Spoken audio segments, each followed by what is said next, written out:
Hello મિત્રો, હું છું સૌરભ રાઠોડ અને તમારું હાર્દિક સ્વાગત છે ગુજરાતી આલ્ફા ટ્રેડર ચેનલ પર. તો આજે આપણે 16 એપ્રિલ 2024નું એનાલિસિસ આપણે આગળનું પ્લાનિંગ કરીશું. તો જોઈએ, ચલો આજે માર્કેટ જે રીતે તમે જોઈ શકો છો કે ડેઇલી ટાઈમ ફ્રેમ પર બહુ સારી એવી આજનો દિવસ બહુ સેલિંગ તરફ હતો. એક રેલી આવી હતી નાની એવી, જે બોટમથી ટોપ સુધી 150 પોઈન્ટ કપચર કર્યા, પણ ત્યાંથી ફરી રિજેક્શન લઈ લીધું છે. હવે નેક્સ્ટ જોઈએ આપણે કઈ રીતે પ્લાનિંગ કરીશું આખા વીકનું અને કાલ આવતીકાલનું. તો હવે તમે જોઈ શકો છો કે માર્કેટની નીચે ક્યાંય સપોર્ટ નથી દેખાઈ રહ્યો as per higher time frame. હવે નીચેના ઓલમોસ્ટ બધા લેવલ ટેસ્ટ થઈ ચૂકેલા છે. હવે ડેઇલી ટાઈમ ફ્રેમની જે કેન્ડલ છે એ પણ નીચે ક્લોઝિંગ આપી દીધેલું છે. અને તમે જોઈ શકો છો કે આપણે મંથલી કેન્ડલ પણ સ્વાઇપ માર્યું છે. હજી સુધી બુલિશ કેન્ડલ જે 2-3 મંથની જે કેન્ડલો હતી, જે હજી સુધી પ્રીવિયસ મંથના કેન્ડલના ઉપર ક્લોઝ નથી કરેલું. સો માર્કેટ થોડું ઘણું વીક છે એવું કહી શકાય, પણ બુલિશ છે એ પણ ધ્યાનમાં રાખવું. તો હવે આપણે ડેલી ઉપર આવી જઈએ ડાયરેક્ટ. તમે જોઈ શકો છો કે માર્કેટે સેલિંગ કર્યું, થોડું રિકવર કર્યું, બટ એને રિજેક્શન મળ્યું છે. તમે જોઈ શકો છો કે અહીંયા વીકલી વોલ્યુમ ઇમ્બેલેન્સ હતો, જે ગેપ હતી. તો એ ગેપને ઓપનિંગ પર ટચ થતાં જ ફરી રિજેક્શન આવ્યું હતું. સો માર્કેટ અત્યારે તો આપણે બેરિશ કેન્ડલ ક્લોઝિંગ આપ્યું છે. તો આપણે જોઈએ કે ક્યાંથી સપોર્ટ લઈ શકે છે. મને જેવી રીતે દેખાય છે, તો આ મારો સૌથી પહેલો સપોર્ટ દેખાઈ રહ્યો છે. અહીંયા સુધી માર્કેટ આવશે, ઇફ પોસિબલ છે કે અહીંયા લોઅર ટાઈમ ફ્રેમ ઉપર 1 hourની ટાઈમ ફ્રેમ પર સારી એવી બુલિશનેસ દેખાય તો આપણે કન્ટિન્યુ બુલિશ તરફ જઈ શકીશું. બાકી ત્યાં સુધી મને કોઈ દેખાઈ નહીં રહે. અને ઇફ બેરિશ સાઈડ જોઈએ ડેલી, તો લોઅર ટાઈમ ફ્રેમ ઉપર તમે જોઈ શકો છો કે અહીંયા એક ઓર્ડર બ્લોક છે, જે હજી સુધી ટેસ્ટ નથી થયો. અને બધી કેન્ડલ્સને 50% ઉપર ક્લોઝ થવા માટે, મતલબ એને સપોર્ટ કરેલો છે. બધી કેન્ડલ તમે જોઈ શકો છો કે આ 50% છે, એની ઉપર ક્લોઝ થઈ છે.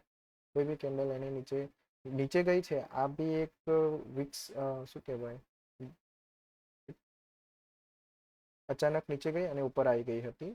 બસ એનાથી વધારે અહીંયા કોઈ ટ્રેડિંગ નથી થયેલું આ લો સુધી. સો આ આપણે બહુ એવું હેવી નહીં માનીએ, પણ હું જ્યાં સુધી માનું છું ત્યાં સુધી આપણે અહીંયા સુધી ટેસ્ટ કરવા આવી શકીએ છીએ. ત્યાં સુધી મને કોઈ સપોર્ટ નથી દેખાઈ રહ્યો. અને આપણે ઓલમોસ્ટ ડિસ્કાઉન્ટ લેવલ ઉપર છીએ. તો થાય ત્યાં સુધી જો તમે સેલિંગ કરી રહ્યા હો તો એગ્રેસિવ ટ્રેલિંગ કરતા રહેજો. સો હવે આપણે જોઈ શકીએ છીએ કે આ પ્રીવિયસ મંથનો લો છે.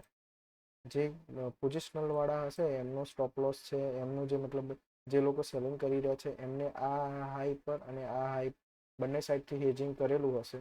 સો એમનો સ્ટોપ લોસ ક્યાંક અહીંયા અને અહીંયા બી હશે. તો અત્યારે માર્કેટે ઉપરનું સેલ સાઈડનું સ્ટોપ લોસ એ કરેલું છે, કાપ્યું છે. તો હવે આપણે જોઈશું કે માર્કેટ નીચેની સાઈડ ક્યાં સુધી મૂવ કરી શકે. Okay, 1 minute.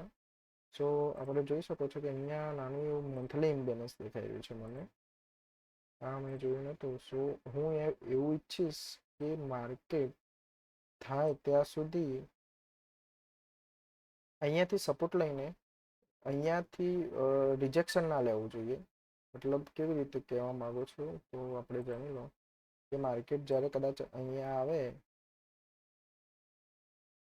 તો માર્કેટ અહીંયા આવીને અહીંયા ભલે કન્સોલિડેશન કરે, બટ જ્યારે અહીંયા જાય ને એટલે ડાયરેક્ટ અહીંયા સુધી જતું રહેવું જોઈએ. કાં તો અહીંયા એને રિજેક્શન ના મળવું જોઈએ. અગર અહીંયા રિજેક્શન મળ્યું તો તમારે સમજી લેવાનું, આપણે 22,321 અહીંયાથી જો કદાચ રિજેક્શન મળ્યું તો આપણે આ લો પણ હન્ટ કરી શકીશું.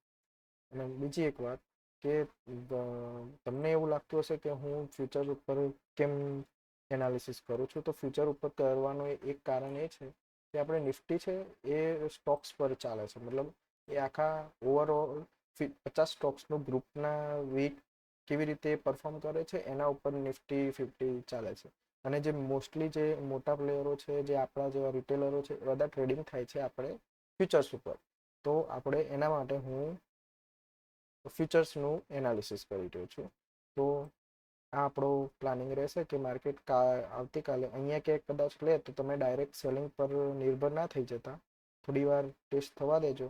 અને ડાયરેક્ટ કદાચ મારું પ્લાનિંગ એવું છે, હું અહીંયા કદાચ માર્કેટ જેમ કે અહીંયા નીચે ઓપન થાય, માર્કેટ અહીંયા આવે તો ડાયરેક્ટ સેલિંગ નીચે જતું હોય તો હું નથી ઈચ્છતો કે તમે લોકો ડાયરેક્ટ પ્લાનિંગ કરો. બટ અહીંયા આવી રીતે કન્સોલિડેશન થાય અને પછી નીચે આવે, બ્રેકઆઉટ આપે, બ્રેકડાઉન આપે તો બહુ સારો ટ્રેડ રહેશે. અને આપણે આટલા સુધી કેટલા પોઈન્ટ આપણે કેપ્ચર કરી શકીશું? 200 પોઈન્ટ્સ આપણે કેપ્ચર કરી શકીશું. અને હા, આ બી છે, આ 150 પોઈન્ટ આપણે અહીંયા ઉપર અપસાઇડ પ્લાન કરી શકીએ. મોસ્ટ પ્રોબેબિલિટી છે આપણે સેલિંગ સાઈડ જવાની. તો આપણે આવતીકાલનું આવી રીતે પ્લાનિંગ છે અને આ વીકનું બી આ રીતે પ્લાનિંગ રહેશે. ઓકે. અને હા, 1 મિનિટ. જો કદાચ માર્કેટ અહીંથી જ ઉપર જવાનું ચાલુ કરી શકે છે તો માર્કેટને મિનિમમ 1 મિનિટ,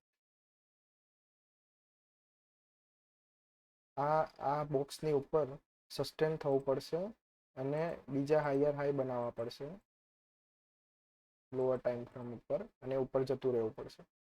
સો આપણે આ રીતે પ્લાનિંગ કરી શકીશું. તો જોઈએ હવે આવતીકાલે કેવી રીતે પ્લાનિંગ કરે છે. અને થોડું ધ્યાન રાખજો, 2 દિવસ થોડા ન્યૂઝને એવું છે, તો આપણે આવતીકાલે જોઈએ માર્કેટ કેવી રીતે પ્લાન આપણને ટ્રેડ આપે છે.